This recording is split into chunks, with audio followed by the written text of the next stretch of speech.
Livro de 1 Samuel,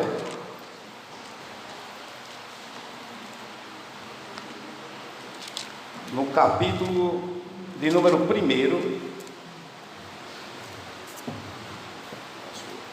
Esse pedaço para outro, parar essas coisas não tá.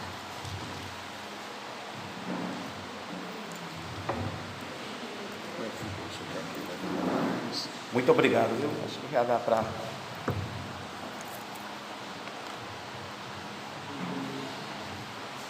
Tá bom, muito obrigado mesmo. Como já foi falado, irmãos, é a primeira vez que eu estou aqui. Vim conhecer aqui o meu cunhado, os sobrinhos. Graças a Deus, Deus também permitiu conhecer o nosso cunhado, né, assim que chama, né? Conhecido como Tio Dim, presbítero, um homem de Deus. E aqui estamos, né? Graças a Deus. 1 Samuel, capítulo de número 1, como já foi falado, os versículos de número 1 até o 5, que diz assim: houve um homem de Ramataim Zofim, da montanha de Efraim, cujo nome era Eucana, filho de Jeorão, filho de Eliú, filho de Tu, filho de Zuf, Efrateu. E este tinha duas mulheres. O nome de uma era Ana, e o nome da outra era Penina. Penina tinha filhos, porém Ana não tinha filhos. Subia, pois, este homem da sua cidade de ano em ano a adorar e sacrificar ao Senhor dos exércitos em Siló. E estava ali os sacerdotes em Siló. Estavam ali os sacerdotes do Senhor, Ofne e Finéias, os dois filhos de Eli. E sucedeu, no dia em que Eucana sacrificava, dava ele porções do seu sacrifício a Penina, sua mulher, e todos os seus filhos e todas as suas filhas. Porém a Ana dava uma parte excelente, porquanto ele amava a Ana, porém o Senhor lhe tinha cerrado a madre. Podem sentar, irmãos? Tem como eu pegar essa água aí, por favor? Mais para trás, pastor. Muito obrigado, viu?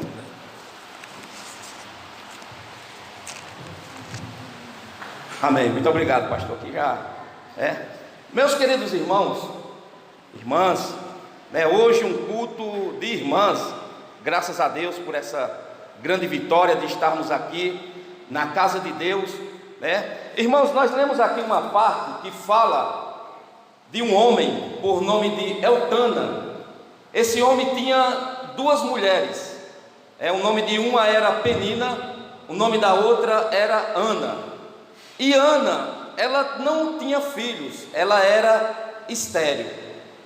Os irmãos que são leitores da Bíblia provavelmente já devem ter observado que a Bíblia existe várias mulheres que eram estéreis.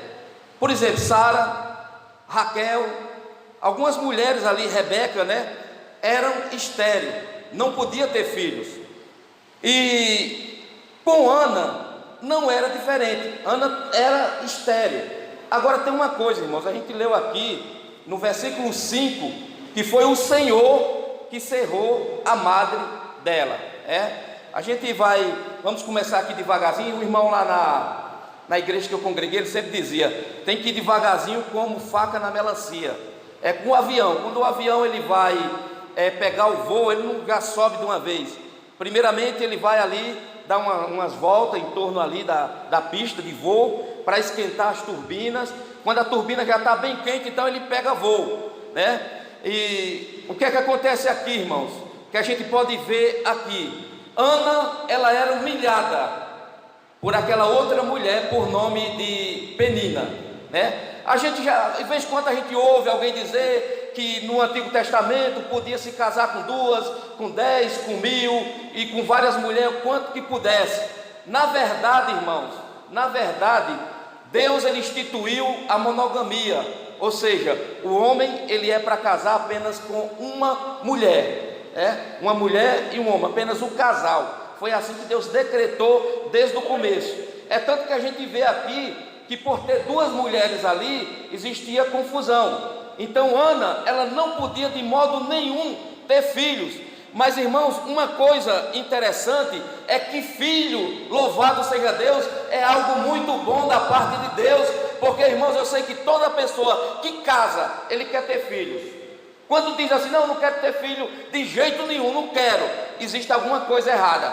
Quando não quer de jeito nenhum, pode até dar um tempo, dizer, não, vamos primeiro aqui se adaptar, e depois a gente vai, a gente programa, a gente guarda algum dinheiro, alguma coisa, para depois ter o filho. Mas sempre a gente quer ter filho. É tanto que dizem aí, que uma casa sem criança, ela não tem graça.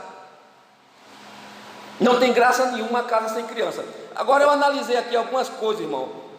Por que era tão importante ter filho no Antigo Testamento?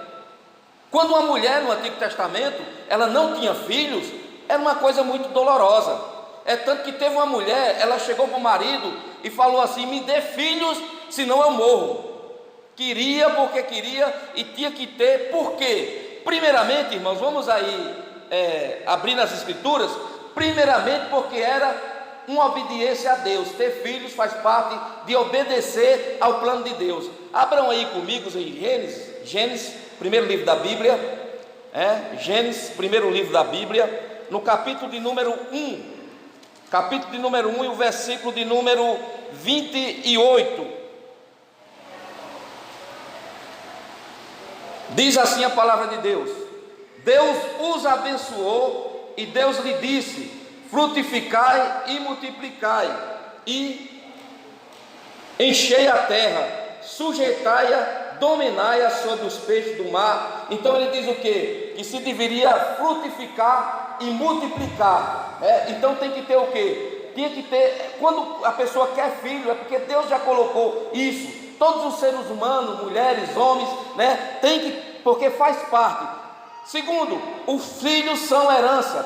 A Bíblia diz que os filhos são herança do Senhor. E terceiro, ter filhos, irmãos. Uma pessoa que tem filho, ele se considera um abençoado. É o que diz a Bíblia, me parece aqui no Salmo 128. Diz que ter filho era um varão abençoado. Por quê? Porque tinha sua esposa, tinha os seus filhos em volta da sua mesa, Era algo muito abençoado. Então Ana, ela se sentiu ali de forma muito amargurada por não ter filho nenhum. Depois a gente vê que ela tinha uma oposição, tinha uma opositora que procurava querer tirar proveito em cima disso. Agora, irmãos, uma coisa interessante é o versículo de número 5. Porém, a Ana dava uma parte excelente, porquanto ele amava Ana, porém o Senhor lhe tinha cerrado a madre. Quando se lê o versículo 6, ele diz, e a sua competidora excessivamente a irritava para embravecer, porquanto o Senhor lhe tinha cerrado a madre. Irmãos, uma coisa aqui, foi o próprio Deus quem cerrou a madre dela. Foi o próprio Deus que não permitia que ela tivesse filhos. Irmãos, tem coisa que é interessante, Tem coisa que a gente muitas das vezes nem sequer entende. Como é que o próprio Deus fez isso?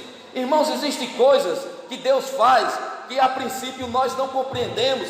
A Bíblia diz que os pensamentos de Deus, eles são muito mais altos do que os nossos pensamentos. Nós não compreendemos Deus na sua totalidade, não tem nem como. E existem muitas das vezes caminhos que Deus permite a gente traçar, trilhar, que a gente não entende. Jesus uma vez disse, o que eu faço agora, entenderás depois. Eu não sei o que você tem passado em sua vida, mas compreenda uma coisa, talvez tenha um propósito de Deus nesse negócio, talvez tenha um objetivo de Deus nesse negócio, talvez para te ensinar, talvez para me ensinar, talvez para que eu tenha experiência. Irmãos, Deus ele tem suas formas de trabalhar, e Deus trabalha totalmente diferente do homem. O homem muitas das vezes imagina uma coisa e Deus já está fazendo outra, mas é bom estar enquadrado dentro da vontade de Deus, dentro do querer de Deus. Louvado seja Deus. Aí é que é bom, irmãos. Se eu não entendo, mas eu aceito, porque é Deus que está permitindo e está querendo que eu passe por esse caminho, que eu passe por essa vereda. Irmãos, diz a Bíblia, Deus foi lá e cerrou a madre dela. Ela não tinha filhos, porque o próprio Deus queria que ela não tivesse. Louvado seja Deus. E Deus, ele tem uns caminhos, irmãos, que muitas das vezes a gente vai lá para o capítulo 11 de São João, a gente vê lá a ressurreição de Lázaro. A Bíblia nos diz, irmãos, que Jesus fez tanta cura, mas de repente chegou alguém para dizer que Lázaro estava doente, estava enfermo. Diz a Bíblia que ele ficou mais 2 dias ali. Lázaro morreu, e a Bíblia diz que aquela morte de Lázaro foi para a glória de Deus. Irmãos, quem já viu isso? Uma morte para a glória de Deus. Mas dentro dos planos de Deus, Ele sabe. Dentro dos planos de Deus, irmãos, Ele faz conforme a sua vontade. Louvado seja Deus. Então existiu ali o querer de Deus para a glória de Deus. Irmãos, às vezes é difícil da gente encarar ou receber certas coisas, mas quando a gente procura estar enquadrado dentro da vontade de Deus, que é soberano, a gente passa a entender, a gente passa muitas das vezes, depois quando ultrapassa, quando chega lá na conclusão, a gente olha para trás, aí a gente entende, olha aí, Deus queria que fosse assim, Deus tinha algo melhor para mim do outro lado. Louvado seja Deus. Deus me livrou da morte. Se eu tivesse nesse caminho, Ele me colocou nesse, eu fui por esse, porque esse é a vontade de Deus. Eu estava lendo uma vez aí um testemunho de um pastor americano, e ele falava que ele tinha uma grande carreira no basquete. Ele tinha uma certa altura, ele era alto, tinha uma grande carreira no basquete, mas depois ele teve um problema no braço e já ficou impossibilitado de jogar, né? E o que é que acontece? Depois ele aceitou Jesus, se tornou pastor, escritor de livro, escreveu vários livros, é um escritor conhecido. Aí depois ele foi entender a vontade de Deus, não era o basquete, era escrever livros, louvado seja Deus, livros para a honra e glória de Deus. Então Deus tem os seus caminhos, que muitas vezes a princípio nós não compreendemos, mas eu digo aqui, irmãos, faço aqui as palavras de Jesus, lembrar as palavras de Jesus que diz: o que faço agora, tu compreenderás depois. Louvado seja Deus. Aleluia. Então, irmãos, Deus não faz nada em vão, Deus não trabalha em vão, tudo tem um objetivo, tudo tem, sabe, Deus é assim, não é que nem nós. Muitas das vezes a gente quer uma coisa e Deus sabe, não, isso não é bom para ele, não é bom para ela, e Deus sabia, irmãos, os irmãos vão ver, os irmãos até sabem qual foi o fim de ano, o que aconteceu em seguida. Mas, meus queridos irmãos, eu estava dando uma olhada aqui, Ana, quando a gente analisa aqui, Ana, ela fez algumas coisas, irmãos, de alguém, de uma mulher abençoada por Deus, uma mulher que tinha conhecimento de Deus, porque primeiramente ela suportou aquela opositora, toda hora diz a Bíblia que ela estava ali, irritando. A gente muitas das vezes tem que suportar coisas, meus queridos irmãos, mas Deus está conosco, Deus está nos dando força. Não tem crente nenhum que não passe por provação. Tem um hino da harpa cristã que ele diz assim: não desanimes por ter a tua cruz maior do que a do teu irmão, porque a mais pesada levou o teu Jesus, te conforta então. Irmão, se você está passando, irmã, se você está passando por uma crise, por algum problema, saiba que tem pessoas que podem estar passando por uma situação pior ainda. Saiba que tem pessoas que podem estar passando por algo que é ainda mais doloroso do que o que você está passando. E saiba também, Deus está contigo, Ele não abandona, Ele não deixa. Ele é aquele que está em momentos que a esposa não pode estar, que o esposo não pode estar, que o pai ou a mãe não pode estar. Ele é aquele que sempre está conosco. Louvado seja Deus. Aleluia, aleluia. Agora o interessante é aqui, irmãos, diz a Bíblia, e esse tinha 2 mulheres, o nome de uma era Ana, o nome da outra era Penina. Aí ele vai aqui no versículo 3: subia pois esse homem da sua cidade de ano em ano a adorar e sacrificar ao Senhor dos exércitos em Siló. Ele era um adorador também, ele não era um mau marido, e ele era um adorador que subia para Siló. Siló foi o local onde ficou a arca depois das peregrinações, até que Davi conquistou Jerusalém e colocou ali como o local oficial. Até então estava em Siló, e ele subia para adorar. Os irmãos veem uma coisa, irmão, no Antigo Testamento a adoração ela era centralizada, ou seja, ela era em algum lugar. No caso aqui era em Siló. Depois do período dos reis, ela passou a ser aonde? Ela passou a ser em Jerusalém, mas ela era uma adoração centralizada. Quando a pessoa ia adorar, ele tinha que se destacar, se sair de um lugar. É tanto que a Bíblia começa dizendo quem ele era, de um determinado lugar até aquele lugar onde era a adoração. Hoje, graças a Deus, a gente sai de nossas casas, nós congregamos perto, os irmãos são daqui. Lá em São Paulo também eu congrego próximo onde eu moro, exatamente onde eu moro, e sempre próximo. E naquele período, irmãos, as pessoas têm que sair de um lugar bem longe para chegar no lugar da adoração. Ou seja, a adoração ela era centralizada. Agora, vindo para o Novo Testamento. No Novo Testamento, a adoração ela é em espírito e verdade.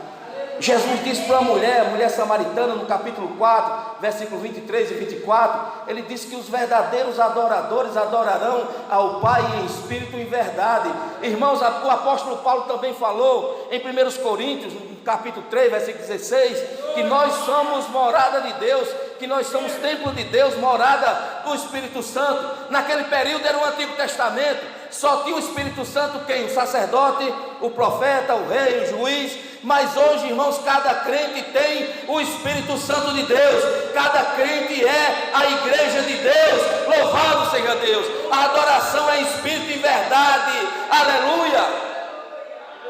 Não é aquela adoração centralizada, não, tem que ser na igreja. Não, pode ser em outro local também. Pode ser às vezes numa casa, faz culto às vezes. Pode ser na rua, numa calçada, numa praça.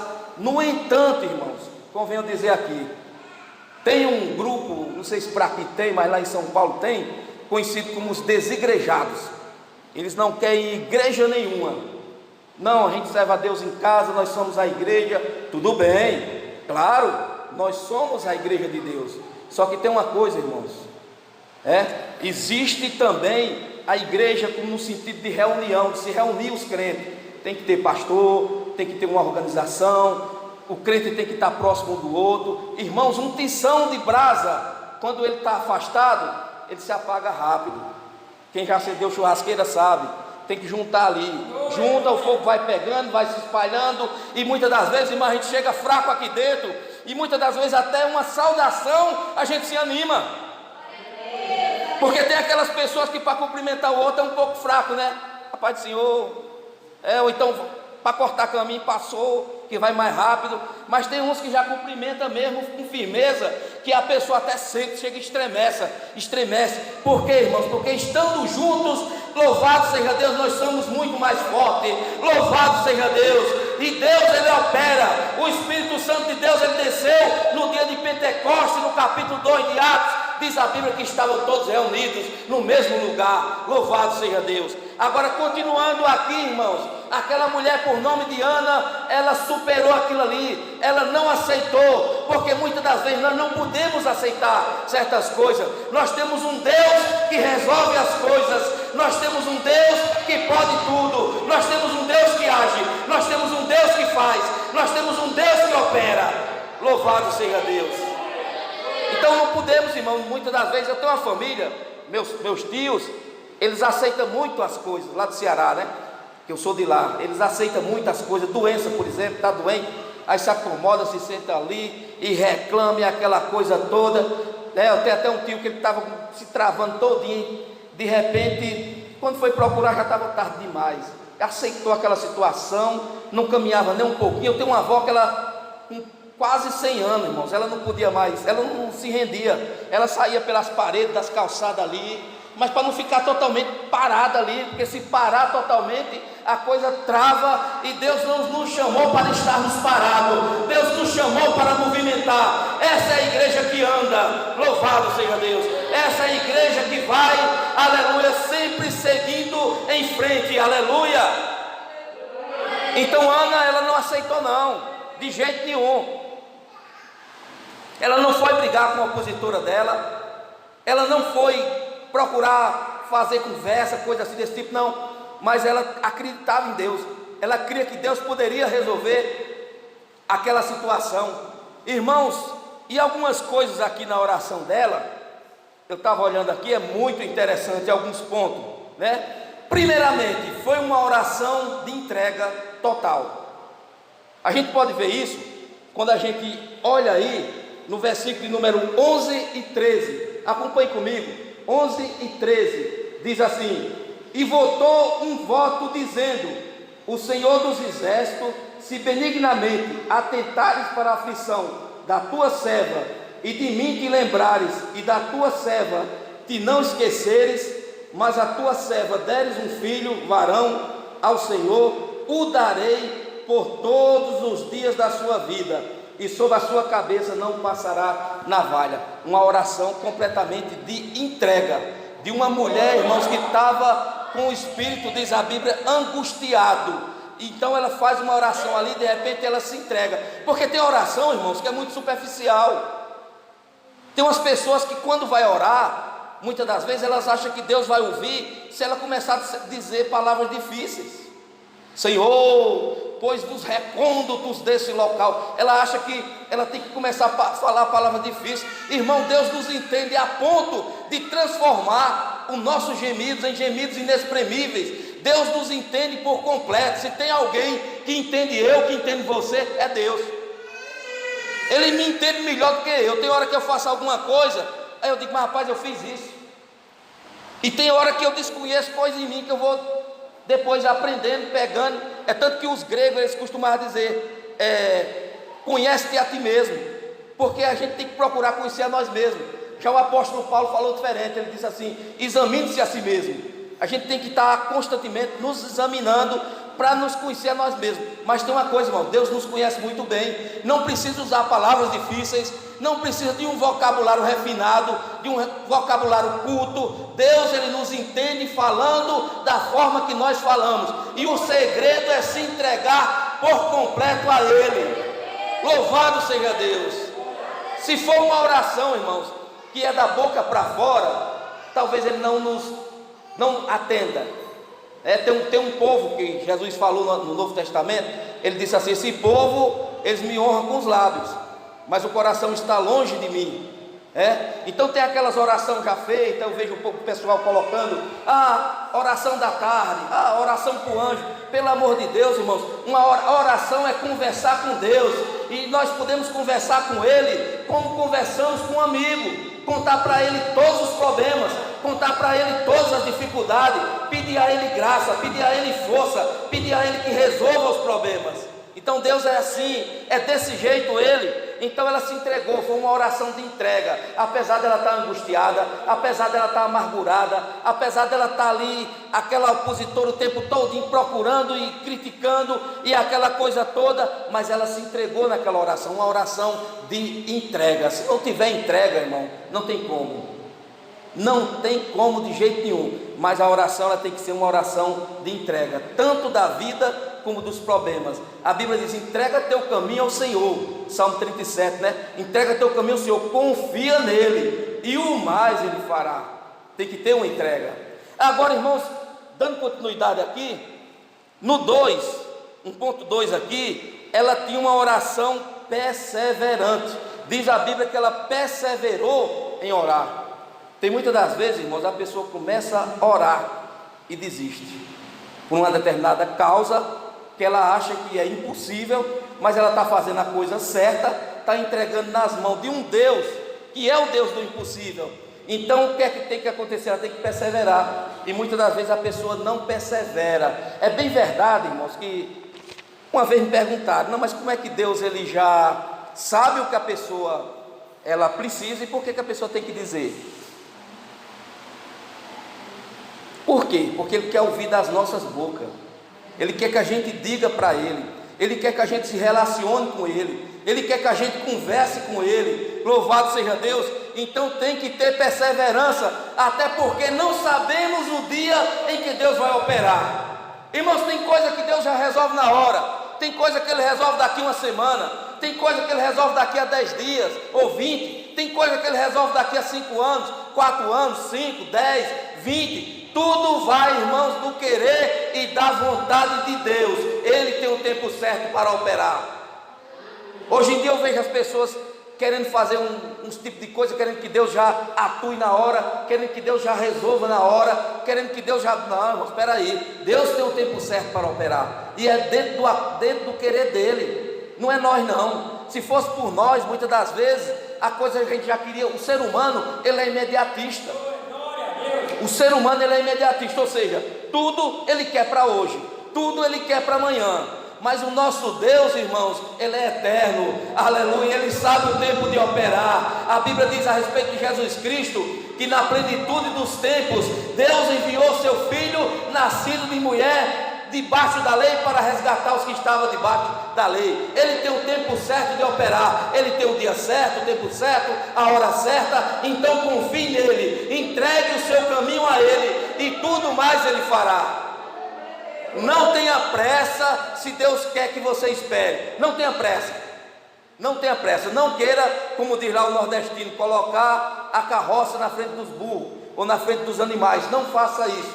Espere em Deus. Espere em Deus. Espere no seu tempo certo. Irmãos, e diz a Bíblia, ela chega a dizer aqui que no tempo certo Deus deu aquele menino para Ana. Interessante, irmãos. Ela disse que queria um varão. Ela não disse que queria unicamente um filho. Não, eu quero um filho. Se vier do sexo masculino ou feminino, tudo bem. Ela disse um varão. Se o Senhor me der esse varão, eu vou entregar ele. E assim ela fez, irmãos. E Ana, irmãos, no cântico dela, já estou finalizando aqui, do cântico dela, no capítulo 2, ela falou algumas coisas demonstrando que ela era uma mulher de Deus e que conhecia a Deus e que tinha comunhão com Deus. Olha só o que é que ela diz, ó. Depois que ela teve Samuel, que o nome do menino foi Samuel, que quer dizer, Samuel quer dizer, o seu nome é Deus. Quer dizer isso, o seu nome é Deus. Ela ainda honrou Deus, colocando o nome de Samuel, que quer dizer, o seu nome é Deus. Ela diz aqui, então orou Ana e disse, o meu coração exulta no Senhor, o meu poder está exaltado no Senhor. Minha boca dilatou, ela vai, aí no versículo 2 ela diz, não há santo como é o Senhor. Então essa mulher tinha conhecimento de Deus. Eu acredito que as mulheres dessa igreja, as varoas dessa igreja, também são mulheres de Deus, são mulheres que têm vida com Deus, louvado seja Deus, mulheres que oram, mulheres que clamam, mulheres que jejuam. E eu quero dizer, aquilo que você está pedindo, Deus está atentando para a sua oração. No tempo certo, no momento certo, Deus vai fazer na sua vida. Louvado seja Deus, e você vai poder exultar, cantar, louvado seja Deus, como fez Ana. Aleluia. E é isso que o Senhor Deus abençoe a cada irmã, a cada irmão dessa igreja, o pastor, eu quero aqui agradecer por essa oportunidade, e que o Espírito Santo de Deus explane, fale muito mais forte nos vossos corações. Que Deus abençoe a todos. Aleluia.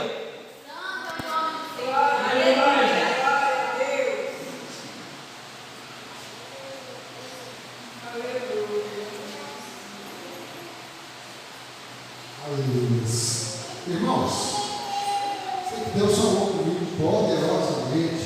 Concordo com a palavra que Deus falou comigo. Irmãos, eu quero que os irmãos dêem uma salva de palmas para Jesus. Deus falou com você nessa noite, usando o diácono Marcos. Uma salva de palmas para Jesus. Aleluia. Deus falou. Aleluia. Marcos, Deus possa continuar te abençoando. Pastor Francisco, não sei se o senhor vai ficar com a gente aqui na semana. Livro de 1 Samuel,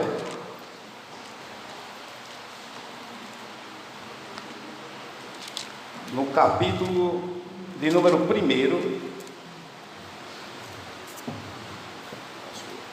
Esse pedaço da outra, parar essas coisas não tá.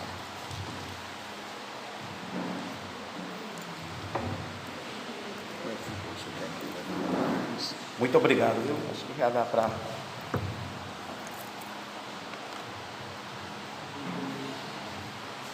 Tá bom, muito obrigado mesmo. Como já foi falado, irmãos, é a primeira vez que eu estou aqui. Vim conhecer aqui o meu cunhado, os sobrinhos. Graças a Deus, Deus também permitiu conhecer o nosso cunhado, né, assim que chama, né? Conhecido como Tio Dim,